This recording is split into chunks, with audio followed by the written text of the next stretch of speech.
Car నడపాలంటే ముందుగా car తాళం ఎక్కడ ఉంటుందో తెలుసుకోవాలి. నాకు తెలుసు కాబట్టి నేను మీకు చూపిస్తున్నాను. ఆ ప్లేస్ దొరికిన వెంటనే తాళం పెట్టి జాగ్రత్తగా కూర్చోండి. ఆ తర్వాత తాళం తిప్పిన వెంటనే డాష్బోర్డ్లో లైట్లు వస్తాయి. సంబరపడిపోమాకండి, ఇంకా ఇంజిన్ ఆన్ కాలేదు. ఇంకొకసారి తిప్పితే ఇంజిన్ ఆన్ అవుతుంది. ఆన్ అయిన వెంటనే కారు అద్దం మీద ఉన్న కాకిరెట్టను తుడుచుకొని ముందుకు వెళ్ళండి.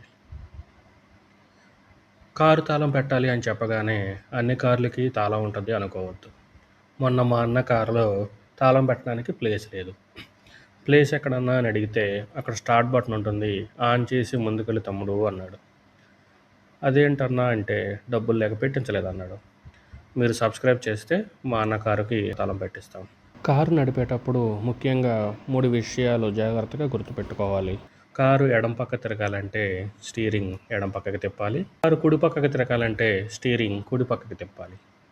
ఎటు వెళ్లకుండా స్ట్రైట్గా వెళ్ళాలంటే ఎటు పక్కకి తిప్పకూడదు.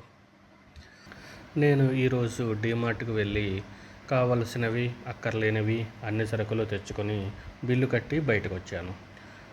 ఈ బిల్లు కట్టి బయటకు రావడం అనేది చాలా ముఖ్యమైన స్టెప్పు. బిల్లు కట్టకుండా వాళ్ళు మిమ్మల్ని బయటకు వెళ్ళనివ్వరు.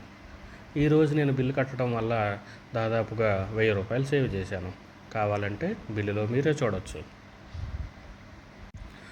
బిల్లు కట్టి బయటకు వచ్చిన తర్వాత మీరు తెచ్చుకున్న సామాన్లన్నీ డిక్కీలో కానీ బ్యాక్ సీట్లో కానీ పెట్టి మీరు తిరిగి మీ ఇంటికి చేరుకోండి. ఇంటికి చేరుకున్న తర్వాత కూడా బ్రేక్ వేయటం చాలా ముఖ్యం.